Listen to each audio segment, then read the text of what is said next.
शांति शांति शांति। श्रीलक्ष्मीरमणं परां कुसुमं श्रीभाष्यकारं गुरुः श्रीकाञ्चीपतिवादिभूतरघुं श्रीस्वामिनं विश्वक्सेनातेन्द्रधीशिकमणिं श्रीरामकृष्णार्जुनं नित्यानौमिलिजं जगद्गुरुं श्रीरामनारायणं।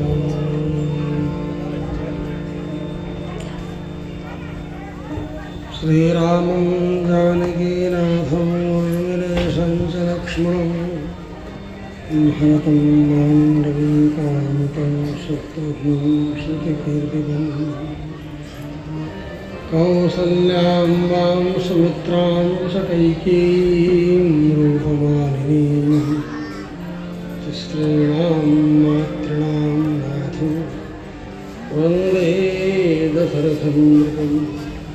अयोध्यायस्य वैकुण्ठं सरयू विरजानने वासिनो नित्यलोकस्थास्तस्मै रामाय मङ्गलम्।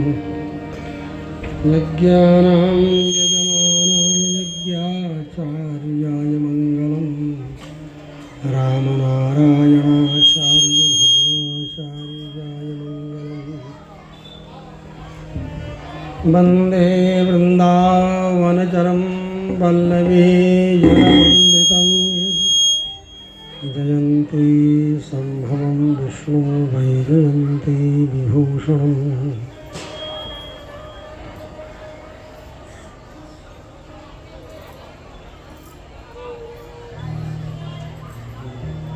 धर्मानुरागी सज्जनों, शुद्धामयी माताओं, देवियों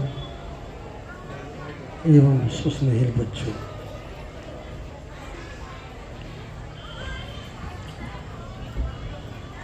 मैं लुधियाना में था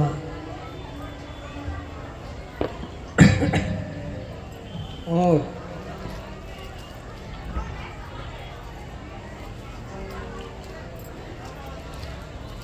बहुत से भक्तजन अमृतसर वाले भी बुला रहे थे कि स्वामी जी अमृतसर आ जाइए, 2 घंटे का रास्ता है। पटियाला आ जाइए, 2 घंटे का रास्ता है। पटियाला वाले, अमृतसर वाले, और साथ ही एक हमारे गुरु भाई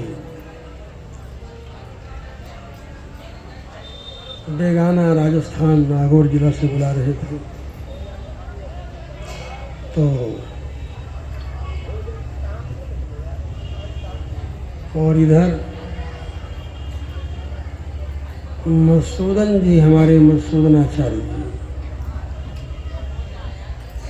दिन में कम से कम 20 फोन करते। हवाई जहाज से यात्रा करना 2-3 महीने के लिए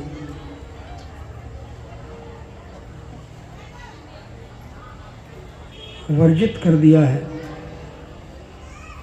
तो हवाई जहाज से यात्रा भी नहीं करते। जब इनको कार्यक्रम दिया था उस समय ये प्रॉब्लम नहीं थी, तो अब 3 महीने हवाई जहाज से यात्रा नहीं करनी है। तो कान की 3 हड्डियां होती हैं जो श्रवण इंद्रिय का सहयोग करती हैं। उसमें पहली हड्डी का मूवमेंट कम हो गया। कम क्या हो गया था, मतलब दब गई थी। दब क्यों गई थी? जब जब करने लगा और कभी झपकी आने लगे तो कान खोदने से झपकी गायब हो जाती थी। तो वो बारंबार ये काम करने से और खुजलाने से, और जोर से खुजलाने का मन कहता है। तुलसी की आचमनी होती है हम लोग उससे गड़ने वड़ने का डर नहीं रहता है, और जोर शोर दबा दबा करके। जबकि बचपन में ही हम लोगों ने कविता पढ़ी थी कि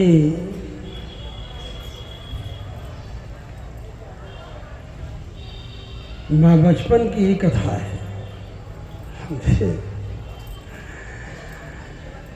कि दांत में उंगली कान में लकड़ी मत कर मत कर मत कर। ये बचपन में ही कथा पढ़ी थी हमने, लेकिन कविता पढ़ी थी, लेकिन वो चौकी की बात चौकी पर और चौका की बात चौका वाली हो गई। मज़ा मैंने उड़ाया था, मुसीबत कौन झेलेगा? हमने ही।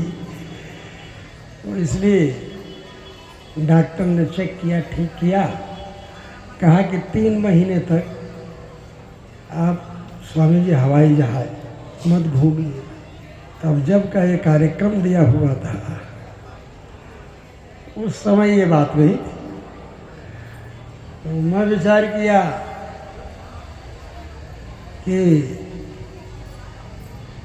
अमृतसर 2 घंटे का रास्ता है। अमृतसर से पहले लोगों को बता भी दिया था कि अमृतसर आएंगे, वो लोग भी तैयारी किए थे, लेकिन हवाई जहाज की यात्रा नहीं कर सकते, इसलिए प्रोग्राम इधर उधर हो गया।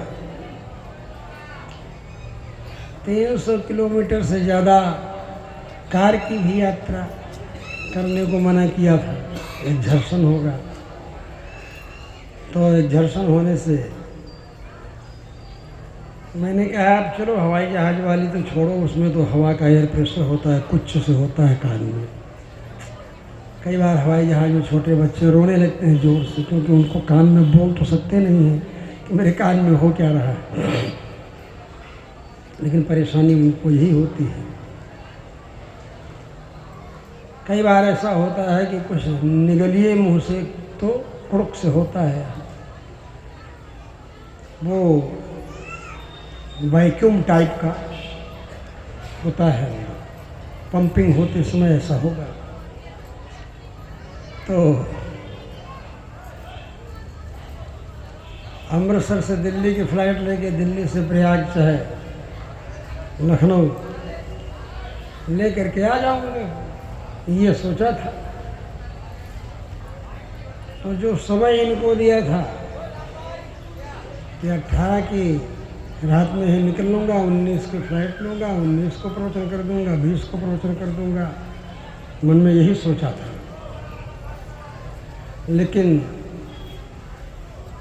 हवाई जहाज़ से यात्रा न करने की बाध्यता होने के कारण, जबकि 300 किलोमीटर से ज़्यादा गाड़ी की भी यात्रा नहीं करनी है, कार की, लेकिन हमने कहा इसको छोड़ो। तो इसलिए कहा होगा कि बैठे रहेंगे, एक झरसन होगा, तो गाड़ी में ही बीच में बिस्तर लगा लेते हैं और आराम से आएंगे। तो फिर भी 450 किलोमीटर एक दिन चला, फिर 450 किलोमीटर एक दिन चला। तो यहाँ यज्ञ की पूर्णाहुति हो गई है, और यज्ञ की पूर्णाहुति अभी अभी हुई है। यज्ञ की पूर्णाहुति जब हो गई तो यज्ञशाला से हम लोग यहाँ आ गए। यज्ञ जो होता है वह 3 अर्थों में प्रयोग किया जाता है। यज देव पूजा संगतिकरण दानेषु। यज धातु का 3 अर्थों में प्रयोग है। देव पूजा, संगतिकरण, देवता की पूजा करना, संगतिकरण माने संगति करना, साधु संगति, सत्संगति। आप सब लोग सत्संगति ही कर रहे हैं। यहाँ बैठ के क्या कर रहे हैं? क्या कर रहे हैं यहाँ बैठ के? बताओ भाई, क्या कर रहे हैं? सबसे आगे बैठ करके ये दो देवियाँ जो हैं ये आपस में बात कर रही हैं और सबसे आगे बैठी वीवीआईपी फैमिली की हो,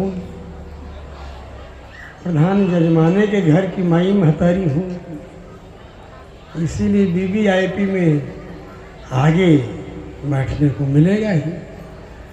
तो आगे बैठने को मिलेगा वो तो ठीक है, लेकिन आगे बैठ जो चाहो वो करो ये नहीं करने को मिलेगा। आगे बैठ गए हैं इसलिए हम जो चाहें वही करें, ये नहीं होगा। ये मसूदराचारी तो सहेंगे लेकिन हम नहीं सहेंगे। ये काम मसूदराचारी का है, इनके जजमान हैं, तो ये अपने जजमान को संभाल।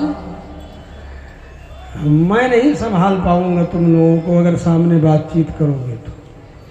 आगे बैठ करके बात करोगे तो। अभी तो मैं तुमसे बात कर रहा हूँ, अब जब तुमसे कोई बात करे और उसको छोड़ के तुम दूसरी तरफ बात करने लगो, दूसरी तरफ देखने लगो, तो तुमसे बात करेगा वो? बताओ भाई, तुम किसी से बात कर रहे हो और वो तुम्हारी बात न सुन के दूसरे से बात करने लगे तो तुम उससे बात करोगे? बताओ भाई, तुम ही बताओ, नहीं करोगे ना। तो अब मैं आप सब लोगों से बात कर रहा हूँ और आप सब लोग हमारी तरफ न देख करके दूसरे की तरफ देख के दूसरे से बतलाने लगेंगे तो हम कैसे आपसे बात करेंगे? बोले महाराज आप बात कर रहे हैं कि कथा सुना रहे हैं? तो ये सारी की सारी दुनिया में जितनी चीज हो रही है ना वो सब बातें ही है। तुम कथा सुनाते हो तो वो भी बातें न करते हो, बताते हो कि हाँ अश्वत्थामा मार दिया ब्रह्मास्त्र और परीक्षित जलने को हो गए, मरिए गए थे कहीं। उत्तराया हतो गर्भ, उत्तरा का गर्भ हता मृत, हत हो गया, मर गया। कृष्णेन आजीवित पुनः, भगवान कृष्ण ने पुनः जीवित किया उसको। शरणागति अमोघ होती है, अमोघ होती है। शरणागति कभी भी निष्फल नहीं होती। तो भगवान की शरणागति उत्तरा ने किया। माँ में गर्भो निपात्यता चिल्लाती हुई आई। तो भगवान गर्भ में प्रवेश करें, सोचो। उनकी बहन की सगी बहन की पतोहिया थी, उनकी सगी बहन सुभद्रा, उसका लड़का अभिमन्यु, उसकी पत्नी उत्तरा सीधे अपनी बहन की पुत्रवधू और चिल्लाते हुए आई। तो भगवान उसके गर्भ में प्रविष्ट होकर के ब्रह्मास्त्र से दग्ध हुए। कौरव पांडव वंश का एकमात्र जो दीपक था, एकमात्र बचा था, अगर ये मार दिया जाता तो आगे वंश कैसे चला? न कौरवों का वंश चलता और पांडवों के वंश में यही था। ऐसी स्थिति में मतलब संतान बीजम कुरु पांडवानां, कुरु पांडवानां, पांडव और कुरु इन दोनों का, कुरु और पांडव ये दो शब्द है ना, तो पूर्व निपात हो गया है कुरु का। निपात क्या? अल्पाचतरम सूत्र है ना महर्षि पाणिनि का, जिसमें अल्प अच होगा उसका पूर्व प्रयोग होगा। इसलिए अल्प अच कुरु में है, पांडव में ज्यादा अच है, इसलिए कुरु पहले आ गया। संतान बीजम कुरु पांडवा, कौरव और पांडव खानदान का एकमात्र वारिस, और वो ब्रह्मास्त्र के द्वारा नष्ट, और नष्ट हुए उस गर्भ को पुनर्जीवित कर दिया भगवान ने। कृष्णेनाजीवित पुनः। ऐसी शरणागति व्यर्थ नहीं होती। जितनी भी बातें हम सब लोग कर रहे हैं यहाँ, तो ये बातें ही तो कर रहे हैं कि उत्तरा घबराई घबराई कहीं महाराज बचाओ। भगवान आखिर ममिया ससुर लगते थे ना भगवान उत्तरा के, तो उत्तरा के ममिया ससुर लगते थे। ओ इसलिए वो बेचारी दौड़ी दौड़ी आई। तो नाना तो एक बार मना भी कर दे किसी चीज को, लेकिन मामा नहीं मना करती। माँ जो है उसका जितना वात्सल्य होता है बेटे के ऊपर, उससे डबल होता है मामा का भांजे के ऊपर। समझे? बोले स्वामी जी अपने मन से कह रहे हैं? बोले नहीं, अपने मन से नहीं कह रहे हैं। माँ और माँ ये 2 बार लिखोगे तब ना मामा बनेगा। हाँ, माँ धन माँ बराबर मामा, माँ प्लस माँ इज इक्वल टू मामा। इसलिए माँ बहुत प्यार करती है बच्चे से, दुलार करती है। माँ अगर थप्पड़ मार भी दे बच्चे को तो माँ को कोई दंड नहीं मिलता है। बताओ भाई। लेकिन मामा अगर हाथ भी उठावे बच्चे को मारने के लिए तो लड़का कहता है मामा मामा है, आपका हाथ कांपेगा, बचपन में हाथ कांपेगा आपका अगर हमको मारेंगे तो। ये देहातों में भी बात करते हैं ना लोग कि मामा अगर मारेंगे भांजे को तो हाथ कांपेगा बुढ़ापे में, माँ मारेगी तो हाथ नहीं कांपेगा, बाप मारेगा तो हाथ नहीं कांपेगा, लेकिन मामा अगर मारेंगे तो हाथ कांपेगा। मतलब मामा का वात्सल्य ऐसा है कि वो मारेंगे क्यों, कोई दोष दिखाई पड़ेगा ही नहीं उनको। दोष जो है वह भी गुण के रूप में दिखेगा। वात्सल्य माँ का है, गौ माँ, गाय को माँ कहते हैं ना, गाय को माँ कहते हैं। उस गाय के चारा में अगर थोड़ा सा गोबर डाल दो खाएगी? नहीं खाएगी। लेकिन जब बच्चा पैदा होता है तो उसके शरीर में कितनी गंदगी लगी रहती है, तो उसको चाट चाट करके जो दोष है उस दोष को भोग्य मान करके, स्वादिष्ट भोज्य पदार्थ मान करके वो चाट जाती है। और चाटती ही नहीं, बहुत बढ़िया कंघी कर देती है चाट चाट करके। तो ये तो है। तो माँ है, और जो डबल माँ है माँ, तो वो कैसे भाई मारेगा? उसको तो दोष भी गुण की तरह दिखाई पड़ने लगेगा।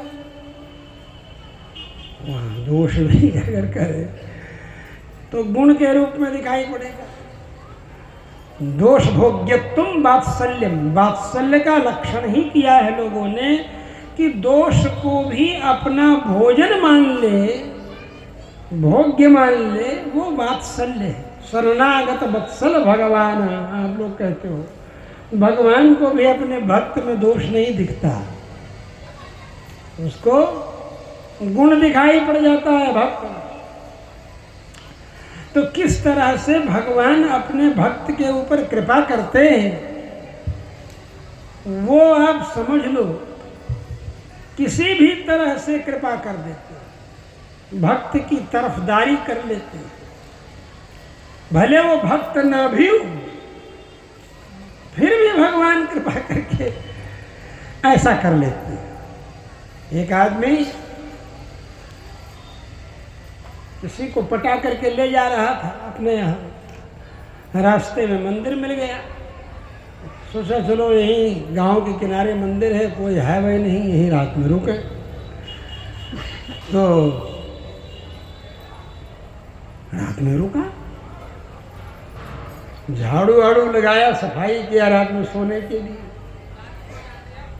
बताया ना किसी को लेके जा रहा था मंचली को, सफाई वफाई किया। सोया तो सोने के पहले सोचा मूड बना लें तब सोए। तो मूड रीवा जिला में व्यवहार कहते हैं ना, व्यवहार कहते हैं सुरती चूना खैनी को व्यवहार कहते हैं, व्यवहार निभाते हैं। तो चुनौती निकाला, उसमें से तम्बाकू निकाला, चूना निकाला, ज़्यादा चूना निकल गया तो भाई इतना चूना निकल गया।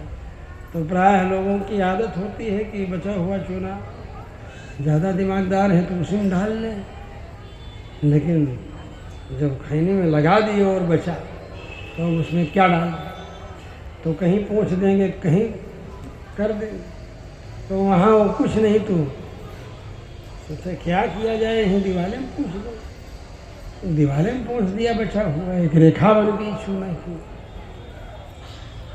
बाकी अपना ठोक करके पार कर दिया। बोलते हैं ना कि अस्त्राय फट, तो कई बार फट फट करता है ना, उसको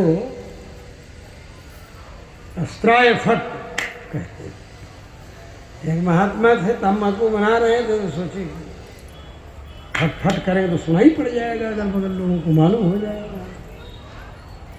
तब उन्होंने पहले तो मतलब खूब मसले, और मसलने के बाद वो उसको ठोकें तो कैसे ठोकें। अगल बगल लोग थे तो गुनगुनाना शुरू किए, झूम झूम बदरवा बरस, अमरीम झीम बदरवा बरस, अमरीम झीम बदरवा बरसे पढ़ा करके सब, और सब मारने के चक्कर में गाते गाते बदरवा बरस, बदरवा बरस, बदरवा बरस, ऐसे बार बार लोग के बहुत बढ़िया ताल स्वर सम दे रहे हैं, लेकिन ये तो अपना काम कर रहे थे, ताल स्वर तो दे रहे थे ठोकने के लिए सुरती, उसी बहाने अपना स्वर ठोंक ठाक करके खा लिया, सो गया। अरे मरने लगा तो यमराज के दूत आ गए, और यमराज के दूत जब आए तो भगवान के दूत पहुंच गए, यमराज के दूतों को भगा दिए। यमराज के दूतों को भगा दिए तो फिर यमराज के दूत आकर के बोले महाराज जी हम गए थे उसको लेने, वो भगा दिए। शंख चक्र लेकर के आए थे, सब चतुर्भुज थे, तिलक उलक लगाए थे मोटा ऊपर, और हम लोगों को भगा दिए। महाराज जी ये तो बड़ा गड़बड़ है। यमराज ने देखा, कहा जिंदगी भर कुछ भी नहीं किया, भगवान कैसे बुला दिया। अपने यमदूतों को लेकर भगवान के पास चले गए, बोले महाराज जी इसके कर्मों को देखिए। भगवान ने कहा देखो कौन इसकी रिकॉर्डिंग कर रहा था, वही चित्रगुप्त हमारे हैं, तो चित्रगुप्त उनके गुप्त चित्र, चित्र विचित्र, तो गुप्त चित्र उनका भुजाओं के मूल में निवास होता है, चाहे जहाँ जाओ 7 ताला बंद किए रहो तो भी वो वहाँ रहते हैं अंदर, पूरी रिकॉर्डिंग करते हैं। चित्रगुप्त है, उनका काम है जितना भी गुप्त है उसका सबका चित्र रखते हैं, स्ट्रिंग ऑपरेशन करने के लिए ही उनको लगाया गया है तुम्हारे, समझे, दोनों भुजाओं पर रहते हैं। तो भगवान के सामने पेश किया चित्रगुप्त को, बोले भगवान ने कहा क्या किया इसने, कुछ पुण्य कर्म किया है? बोले कुछ तो नहीं किया है, कुछ तो नहीं किया है। मैं अच्छा। भगवान ने कहा देखो मार्गशीर्ष शुक्ल पक्ष अमावस्या के दिन रात्रि में कहाँ ये जा रहा था, क्या किया है? बोले उसी दिन तो बड़ा भयंकर पाप किया। बोले क्या किया है? बोले किसी को लेकर जा रहा था, वहाँ रुका। बोले फिर क्या किया? बोले फिर वहाँ झाड़ू वाड़ू लगाया, सफाई वफाई किया, पोछा ओछा लगा कर फिर अपना बिस्तर लगाया, फिर खैनी बनाया। खैनी बनाते समय ठोंक रहा था खैनी। बोले और कुछ? बोले थोड़ा चूना बचा तो उसको दीवार में लगा दिया। तो भगवान ने कहा अच्छा बताओ, तुम कहते हो कोई पुण्य कर्म नहीं किया, जबकि इसने हमारे मंदिर में झाड़ू लगाया, हमारे मंदिर में झाड़ू लगाने के बाद पोछा लगाया, पोछा लगाने के बाद मंदिर की दीवार में चूना लगाया, और तुम कहते हो कोई पुण्य नहीं किया इसने। बताओ। यमराज के दूत बोले वो तो अपन दोनों को ले जात रहा। उसके लिए बिछाया बिस्तर, अपने लिए थोड़ा बिछाया। भगवान ने कहा अरे भाई हमारे मंदिर में न झाड़ू लगाया, हमारे मंदिर में न पोछा लगाया, थोड़ी ही दूर से ही थोड़ी देर चूना भी किया हमारे मंदिर में, वो भी अपने हाथ से किया, ब्रश व्रश से भी नहीं किया, मैंने थोड़ी ही दूर तक किया, लेकिन पुण्य कमाया कि नहीं कमाया? बोले महाराज वो तो दूसरे भाव से किया। बोले भाई अगर बर्फ के भाव से आग के अंगारा में पैर रखोगे तो क्या आग नहीं जलाएगी? जलाएगी। बोले रसरी के भाव से सांप के ऊपर पैर रखोगे तो सांप नहीं काटेगा? बोले बिल्कुल काटेगा। बोले कमल की पंखुड़ी समझ करके अगर बिच्छू के डंक के ऊपर पैर रखो तो डंक नहीं मारेगी? बोले बिल्कुल मारेगी। बोले अच्छा ये बताओ कि जब ये सब अपनी आदत नहीं छोड़ते, अपना स्वभाव नहीं छोड़ते, तो बताओ हमारे मंदिर में पूजा पाठ करेगा और हमारे मंदिर में चूना लगाएगा तो हम ये सोचेंगे कि हमारे मंदिर में झाड़ू लगाते समय क्या सोच रहा है और चूना लगाते समय क्या सोच रहा है, कि हम देखें कि हमारे मंदिर में झाड़ू लग गया, हमारी दीवार में चूना लगाया। बोले थोड़ी देर, बोलो भाई हम ये देखेंगे ना, तो अपना स्वभाव हम थोड़ा छोड़ेंगे। अब जब ये सब अपना स्वभाव नहीं छोड़ते, इसने हमारे मंदिर में, इसको कहते हैं भगवान अकारण करुणा वरुणालय, बिना किसी कारण के भी कारण खोज लेते हैं कल्याण करने के लिए, उद्धार करने के लिए। अपने लड़के के भाव से न अजामिल ने नारायण का नाम लिया था। दूरे क्रीडन का सत्तम बालम नारायण होयम, दूर में खेल रहा था उसका लड़का बालक, नारायण ने जोर से चिल्लाया यद्याजहार विवशोर, यही कहा भगवान के दूतों ने यमराज के दूतों से, खबरदार छूना मत इसको। बोले क्यों? बहुत बड़ा पाप किया है और प्रायश्चित तो कुछ नहीं किया। बोले प्रायश्चित तो इसने सारे पापों का कर दिया। बोले कैसे? मैंने सारे पापों का है नहीं, करोड़ों जन्म के पापों का कर लिया, केवल इसी जन्म के पाप का नहीं किया। जन्म कोट्यन हसाम, जन्मनाम कोटि ही जन्म कोटि, जन्म कोटे अंधा पापम तेषाम पापानाम अंधसाम जन्म कोट्यंघसाम अपि, करोड़ों जन्म के पापों का इसने प्रायश्चित कर लिया, एक दो जन्म का नहीं। बोले कैसे प्रायश्चित किया? कोई प्रायश्चित तो नहीं किया। निश्यामो कृत निर्वेश, अकृत निर्वेशम अकृत प्रायश्चित्तम निश्याम कुत्र यमलोके यत्र दंडेन शुध्यते। क्या कहते हैं?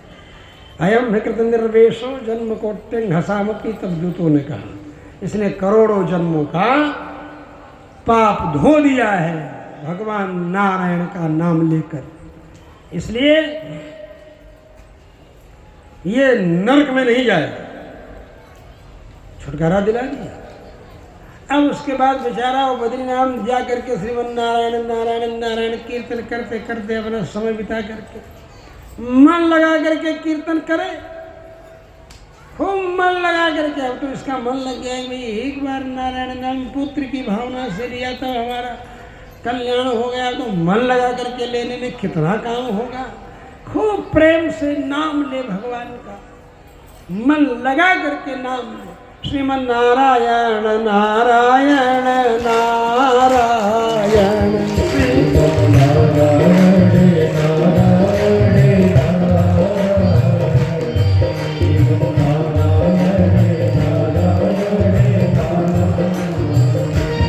श्रीमन नारायण नारायण नारायण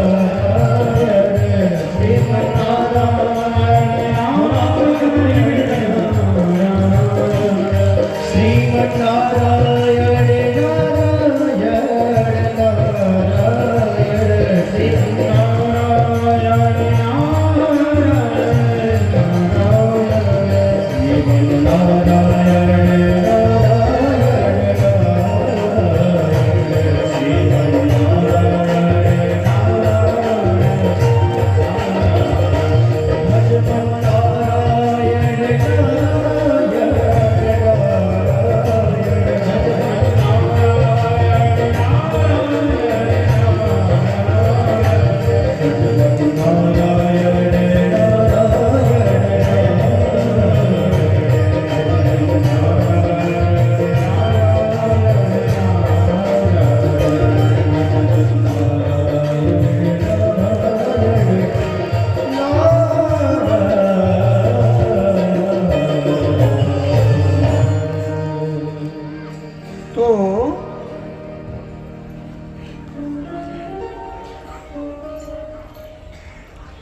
इधर नरक में भीड़ देख करके यमराज घबराए, कहे कि इतनी भीड़ हो रही है नरक, क्या हो गया आखिर? नारायण जैसा सुंदर नाम है, लोगों की जबान भी उनके काबू में है कि जब नारायण कहना चाहेंगे तो नारायण मुंह से निकलेगा, कीड़ा बिच्छी नहीं निकलेगा। फिर भी इतने लोग आ रहे हैं नरक में। नारायणेति नामास्ति वागस्ति वशवर्तिनी तथापि नरके घोरे पतन्ति इत्यद्भुतम महत्। यमराज कहते हैं नारायण जैसा सुंदर नाम है, वाणी भी उनके वश में है, जब चाहे नारायण कह ले। ये भी नहीं कि पैरालिसिस का अटैक हो गया है, लकवा मार दिया है, बेचारे कर रहे हैं, नारायण नाम में नहीं ले सकते। भगवान नारायण नाम लेने लायक रखे हैं, जीभ को नारायण नाम ले सकते हैं सब, फिर भी घोर नरक में गिर रहे हैं। इसका मतलब क्या है? मतलब इसका नारायण नाम नहीं लिया तो आप लोग नारायण नाम लेंगे तो फिर नरक में जाने से बचेंगे। बोलो भाई, इसीलिए कहते हैं कि भगवान का नाम अगर लेंगे नरक में नहीं जाना पड़ेगा। इसीलिए बोलते हैं, भजन गाने वाले बोलते हैं, कहते हैं राम का नाम ले लेते तो राम का नाम ले लेते, बड़े प्रेम से बोलते हैं। नारायण नाम ले लेते तो जमपुरी में मारे न जाते। नारायण नाम ले लेते तो जमपुरी में मारे न जाते। नारायण नाम ले लेते तो जमपुरी में मारे न जाते। नारायण नाम ले लेते तो जमपुरी में मारे न जाते। मारे न जाते सताए मारे न जाते सताए न जाते। सताए न जाते घिसटाए न जाते। सताए न जाते घिसटाए न जाते। नारायण नाम ले लेते तो जमपुरी में मारे न जाते। नारायण ले लेते तो जमपुरी में मारे न जाते। मन वैरागी बन जाते तो जमपुरी में मारे न जाते। बन जाते तो जमपुरी में मारे न जाते।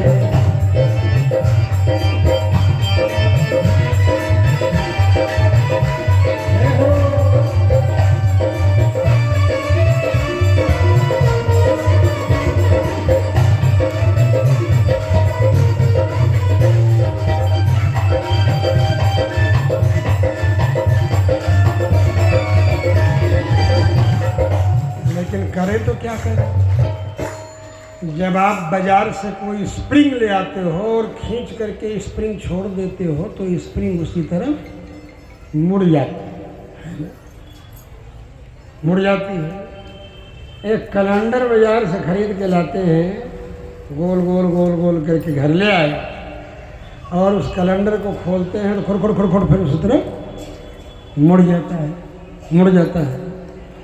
तो जन्म जन्मांतर का आपका पाप करने का भी इतना अभ्यास हो गया है, जैसे जन्म लेने का आपका अभ्यास हो गया है, दूध पीने का अभ्यास हो गया है, कि कोई सिखाता नहीं है जन्म लेने के बाद बच्चों को कि तुम इस तरह से दूध खींचोगे तब दूध मुंह में आएगा, इस तरह से घुट जाओगे, ली लोगे तब पेट में जाएगा। कोई बच्चे को सिखाता है? नहीं सिखाता। वो तो जैसे स्तन मुंह में छुआया उसके अपने आप ही चूसना शुरू कर देता है। कोई सिखाता है? कोई नहीं सिखाता ना, अपने आप चूसने लगता है। फिर चूसते मुंह में भर जाए, बाहर नहीं निकलने देता है, अंदर निकल लेता है पूरा कोई सिखाता है? नहीं सिखाता है। लेकिन कई जन्मों का उसका अभ्यास ऐसा है जन्म लेने का, दूध पीने का, कि जैसे कैलेंडरवा खड़ खड़ खड़ खड़ मुड़ जाता है, स्प्रिंगिया छोड़ देने पर उसी तरह मुड़ जाती है, वैसे वो भी उसी तरह मुड़ जाता है। खाली स्मरण करने की, छोड़ देने की बात है। जहाँ छोड़े तहाँ स्प्रिंग मुड़ जाएगा, जहाँ छोड़े फोटो खींचने के बाद तहाँ मुड़ जाएगा। बस जहाँ स्तन मुंह में छोड़े तहाँ पट ज्ञान जागृत हो जाएगा और चुसर चुसर चुसर चुसर दूध चूसने लगेगा, पीने लगेगा। बोलो भाई, कोई नहीं सिखाया फिर भी, कोई नहीं बताया फिर भी। जैसे आग को देख करके कोई कल्पना नहीं कर सकता है कि हाँ इसमें जल जाने के बाद कोई कल्पना नहीं कर पाएगा कि हाँ इसमें किस चीज़ का होम हुआ है, नहीं कल्पना कर पाए। लेकिन अगर धुआं देख लो कहीं पर, तो धुआं देखते ही तुमको अनुमान हो जाएगा, कल्पना कर लोगे कि वहाँ आग है। तो धुआं को देखते ही तुम समझ लेते हो कि वहाँ आग है। बोलो भाई, समझते हो? ऐसे स्तन को मुंह में स्पर्श करते ही वो समझ लेता है कि यहाँ दूध है, इसको चूसेंगे दूध निकल आएगा। ऐसे ही संसार में जन्म लेने के बाद जब व्यक्ति को विषयों का स्पर्श होता है तो उनको भोगने का स्मरण हो जाता है।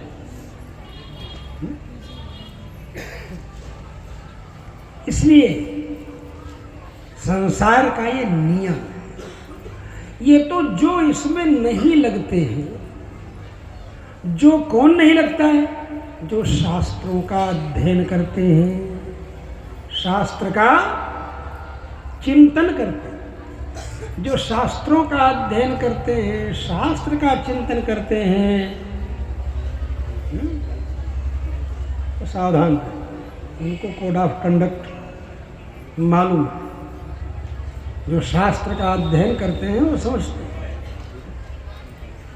और शास्त्र का अध्ययन जब करिए तो कामनाओं के चक्कर में मत पड़िए, काम का भोग करने के चक्कर में मत पड़िए। तब जैसे सुखदेव जी कहते हैं परीक्षित जी से, परीक्षित विरक्त काम भोगेषु इंद्रियार्थेषु, विरक्त इंद्रियार्थेषु, इंद्रियों के अर्थ में, इंद्रिय अर्थ माने विषय, इंद्रियां कौन? आँख, जीभ, नाक, कान। तो आँख इंद्रिय, इसका अर्थ क्या है? विषय क्या है? सुंदर सुंदर रूप देखना, यही इसका विषय अर्थ है।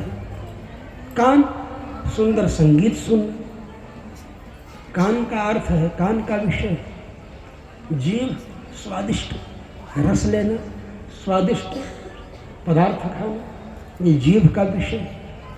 इंद्रिय, जिह्वा इंद्रिय का अर्थ है, अर्थ माने विषय। अर्थ का मतलब खाली रुपया नहीं, अर्थ का मतलब अर्थते प्रार्थते यत् सोर्थ। अर्थते माने जिसकी प्रार्थना की जाए, जिसकी याचना की जाए, जिसकी लालसा की जाए, जिसकी चाह मन में हो कि ये मिले। तो जिह्वा की चाह क्या है? स्वादिष्ट मिले, चटपटेदार, मीठा। कान की चाहना क्या है? कान की चाहना है कि सुंदर संगीत सुनने को मिले। यही चमड़ी की चाहना क्या है? सुंदर कोमल मुलायम स्पर्श प्राप्त। यही इंद्रियों के विषय। तो विरक्त इंद्रियार्थेषु, इंद्रियों के अर्थ में जो विरक्त होगा, इंद्रियों के द्वारा भोगे जाने वाले विषयों से जो दूर रहेगा, वही भगवान की भक्ति कर पाएगा, भगवान के चरणों में लगेगा, वही भगवान की तरफ बढ़ेगा, दूसरा कोई नहीं बढ़ेगा। परीक्षित जी ने कहा, ऐसा कौन है महाराज जो संसार में आकर के न चक्कर में पड़े? बोले जो शास्त्रों का अध्ययन करेगा वो पड़ेगा भी चक्कर में, थोड़ा कम पड़ेगा, रास्ते पर रहेगा, ज़्यादा आकच्छ नहीं कर देगा। इसलिए बोले ऐसा? बोले हाँ। बोले कोई उदाहरण? बोले हाँ मैं बताता हूँ। बोले क्या? बोले भगवान कृष्ण के एक मित्र थे, उनका नाम था सुदामा। वो इंद्रियों के विषयों में भोग में प्रवृत्त नहीं होते थे, लगते नहीं थे। वो चूंकि शास्त्रों का अध्ययन करते थे, चिंतन करते थे और इसके अलावा कुछ नहीं करते थे। बोले अच्छा? बोले हाँ। कृष्णस्यासीत् सखा कश्चित् ब्राह्मणो ब्रह्मवित्तमः ब्रह्मवित् तमः ब्रह्मविदां ब्रह्मवेत्तीति ब्रह्मवित् ब्रह्मविदां श्रेष्ठः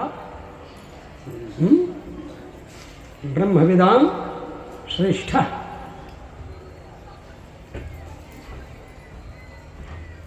तो ब्रह्मवित्तमः तरप्तमपोघः तमतिशायने तमविष्ठनो सूत्र है। अतिशय ब्रह्मवेत्ता, अतिशय ब्रह्मज्ञानी, ब्रह्मवेदवाद, ब्रह्मवेद तात्पर्य, वेद पर्याय, ब्रह्मवित्तमः वेदवेत्ता, वेदवित्तमः वेदवेत्ताओं में श्रेष्ठ। ब्रह्म परमात्मा का वाचक है। परमात्मा की दया, क्षमा, कृपा, भक्त वत्सलता, सौशील्य, वात्सल्य, मार्दव, आर्जव, सौहार्द, साम्य, कारुण्य, गांधीर्य, विभिन्न प्रकार के गुणों को जानने समझने में जो श्रेष्ठ हो, ब्रह्मवित्तमः ब्रह्मविदां श्रेष्ठः, ब्रह्मवेत्ताओं में श्रेष्ठ। विरक्त इंद्रियार्थेषु, इंद्रियों के अर्थ में विरक्त, इंद्रियों के विषय जो हमने बताया। और उनकी पत्नी थी एक बहुत सुशीला थी। सुशीला नाम सुदामा नाम दिया है ना, आप जानते हो सुदामा सुशीला संवाद हम लोग कक्षा 5 में पढ़े थे। अब आजकल तो पढ़ाते नहीं होंगे, धर्मनिरपेक्ष शासन हो गया। धर्मनिरपेक्ष में कहाँ से पढ़ा? नहीं तो बचपने में हम लोग पढ़ते थे, जिस देश जात में जन्म लिया बलिदान उसी पर हो जाना। आप लोग पढ़े हैं ना, हैं? तो जिस देश जात में जन्म लिया, तो सोचो ये प्रार्थना करते थे। हमारे धर्मनिरपेक्ष सरकार ये मिटाने लगी, इसको प्रार्थना में नहीं होती है। 2 ही प्रार्थना होती है, जनमन गण नायक जय, वो आशक्ति हमें दो दयानी है, यही 2 होती थी ना। कर्तव्य मार्ग पर डट जाओ है। आप लोग जो वयोवृद्ध हमारी हम उम्र के होंगे वो सब तो ये प्रार्थना 5 में किए ही हो। प्रार्थना 5 में क्या, 1 में पढ़ने के लिए प्राइमरी में गए तो भी ये प्रार्थना किए हैं। भले अपना झोरा और अपना बोरा अपने साथे लेकर के जाएं, टाइम करके अपन बोरा बिछावें, अपने झोरा को रखें उस पर, झोरा बोरा के ऊपर बैठे और झोरा से किताब निकालें और पढ़ें। हाँ, ऐसे में बगीचा में पढ़ें, हवा बयार लागे। ऐसा स्कूल था हम लोगों का। क्लास व्लास थोड़ा था, क्लास के नाम पर एक कमरा था जिसमें अलमारी थी, रजिस्टर रखा जाता था बस अध्यापकों का। ये तो नहीं रहा। अब तो तू सब है राज भोगत है भाई, हैं? अब तो इतने क्लास हैं, सब कुछ है, कुर्सी है, बेंच है, सब है। नहीं तो हम लोग प्राइमरी पाठशाला में पढ़ने जाते थे तो चीनी का बोरा एक होता था, जब खाली वाली हो जाए बहुत बढ़िया काम करता था, समझे? वही बोरा साथ में लेकर के और झोरा साथ जाए अपना बढ़िया बोरा, कोनो मिला साथी रहे तो साथियों बैठ जाए, 2 आदमी आराम से बैठ जाए। एकाकिना तपोद्वाभ्याम पठनम गायनम त्रिभी, अकेले तपस्या करना चाहिए, 2 आदमी मिलकर पढ़ना चाहिए। 2 आदमी मिलकर पढ़ेंगे तो स्पर्धा होगी। तो 2 आदमी जब जो 2 का जोड़ा, अब कृष्ण जी भी थे, बलराम जी भी थे, सुदामा जी भी थे, तो 2 आदमी पढ़ें तो सुदामा जी रहे। तभी कृष्ण भगवान सुदामा जी के साथ मिल करके पढ़े, चाहे सुदामा जी बलराम जी के साथ, तो 2 की जोड़ी बना दिया करते थे सुदामा जी, समझे? तो सु माने सुंदर, दाम माने बंधन, सुंदर बंधन, सु माने सुंदर, और दाम माने बंधन, रसरी, दामोदर ना है भगवान का ना, दाम माने रसरी, उदर माने पेटे में बांध देंगे, तो क्या हो गया, दामोदर हो गया ना। तो सुष्ठु विद्यते दाम बंधनम ययो। सोचो तो ययो दोनों के बीच में सुंदर संबंध है जिसका, सुंदर दाम माने बंधन, मित्रता। मित्रता एक ऐसा बंधन है, अनमोल बंधन है। राष्ट्र कवि रामधारी सिंह दिनकर ने लिखा है, क्या लिखा है, मित्रता बड़ा अनमोल रतन, मित्रता बड़ा अनमोल रतन, मित्रता बड़ा अनमोल रतन, मित्रता बड़ा अनमोल रतन, मित्रता बड़ा अनमोल रतन। कब इसे तौल सकता है धन, कब इसे तौल सकता है धन, कब इसे तौल सकता है धन, कब इसे तौल सकता है धन। मित्रता बड़ा अनमोल रतन, मित्रता बड़ा अनमोल रतन, कब इसे तौल सकता है धन, कब इसे तौल सकता है धन।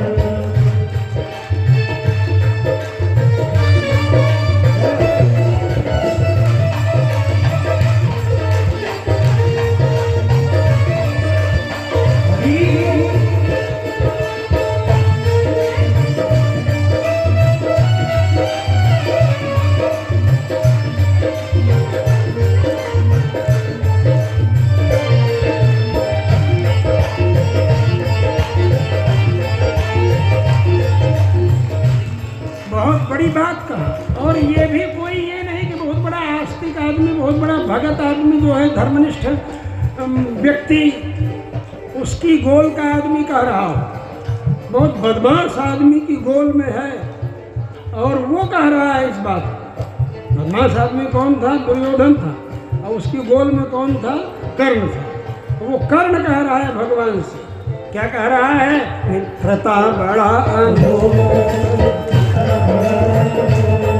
कब से तौल सकता है धन, कब से तौल सकता है धन। धरती की तो है क्या बिसात, धरती की तो है क्या बिसात, धरती तो है क्या बिसात। आ जाए अगर वैकुंठ, आ जाए अगर वैकुंठ, धरती की तो है क्या बिसात, धरती की तो है क्या बिसात। आ जाए अगर वैकुंठ, आ जाए धरती की तो है क्या बिसात, आ जाए अगर वैकुंठ, उसको भी न्योछावर कर दूं, उसको भी न्योछावर कर दूं, उसको भी न्योछावर कर दूं, उसको भी न्योछावर कर दूं। गुरुपति के चरणों पर धर दूं, गुरुपति के चरणों पर धर दूं, गुरुपति के चरणों पर धर दूं, गुरुपति के चरणों पर धर दूं।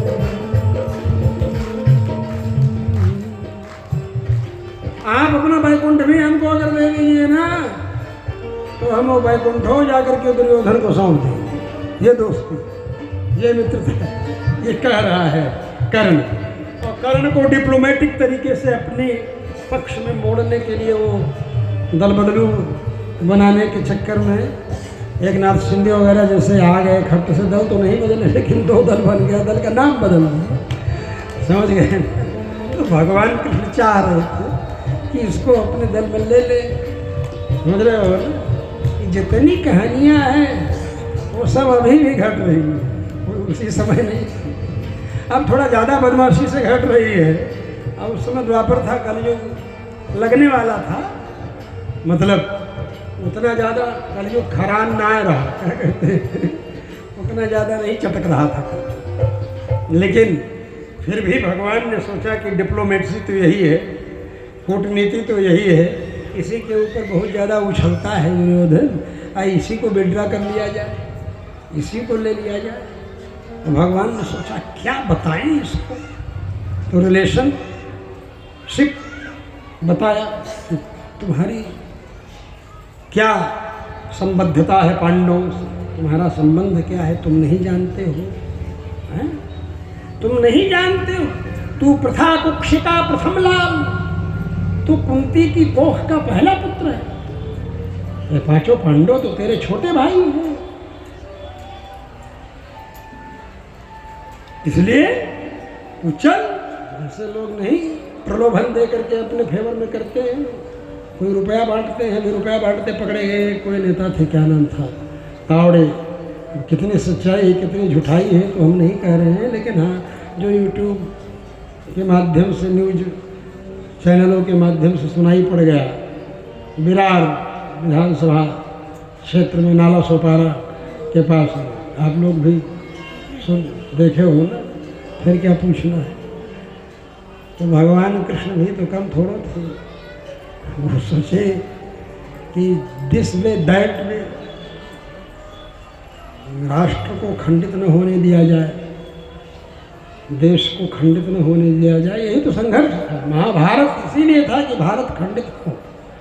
भारत को खंडित होने से बचाने के लिए महाभारत, इसके दो टुकड़े राज्य न कर दिए जाएं, दो हिस्से में न बंट जाए। इसलिए भगवान ने कहा चलो, तुम समझते नहीं हो। बोले क्या? बोले अरे तू तो कुंती की प्रथम संतान के रूप में जन्म लिया था, तू सबसे बड़ा है, तेरा सिंहासन पर अधिकार। धर्मराज युधिष्ठिर भी तुम्हारा चमर डुलाएंगे, तुम सिंहासन पर बैठोगे। और तुम्हारी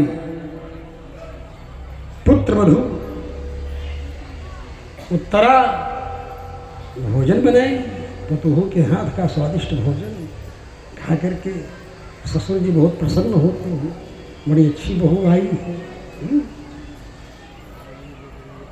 कहते हैं पहरे पर होंगे धर्मराज, पहरे पर होंगे धर्मराज, पहरे पर होंगे धर्मराज, पहरे पर होंगे धर्मराज। जब पाएगा तू राजताज, जब पाएगा तू राजताज, जब पाएगा तू राजताज, जब पाएगा तू राजताज। पांचाली पान खिलाएगी, पांचाली पान खिलाएगी। 5 उंगलियों से ही नहीं, 5 पतियों की पत्नी पांचाली द्रौपदी, 5 पांडवों की पत्नी पांचाली, तुम्हारी भय क्या बोलते हैं छोटे भाई की पत्नी की है। तो भोजन बनाएगी उत्तरा, भोजन उत्तरा बनाएगी, भोजन उत्तरा बनाएगी। पांचाली पान खिलाएगी, पांचाली पान खिलाएगी। क्या वैभव होगा, क्या ऐश्वर्य होगा। गांडीवधारी अर्जुन आगे आगे चलते हुए तुम्हारा रास्ता सैनिटाइज करते जाएंगे, तुम्हारा मार्ग प्रशस्त करेंगे, छत्र लेकर के चले। धर्माधिप चमर डुलाएंगे, धर्माधिप चमर डुलाएंगे, धर्माधिप चमर डुलाएंगे। धर्मराज युधिष्ठिर चमर चलाएंगे। सोचो ये ऐश्वर्य होगा तुम्हारा, तुम्हारे सामने विश्व का कोई भी शासक नहीं होगा, सबसे बड़े शासक तुम रहो। तब कर्ण ने कहा महाराज आप कोई नई बात नहीं बता रहे हैं, आपने जो बताया है ये बात मैं अपने बाप भुवन भास्कर सूर्य नारायण के मुख से सुन चुका हूँ। आज नारायण के मुख से फिर सुन रहा हूँ, पहले सूर्य नारायण के मुख से सुन चुका हूँ। जो नारायण है ना कृष्ण, येष नारायण श्रीमान क्षीरारुणमनिकेतन नागपर्यंकमुत्सृज्य ह्यागतो मथुरांपुरी अर्थितो मानुषे लोके जज्ञे विष्णु सनातन।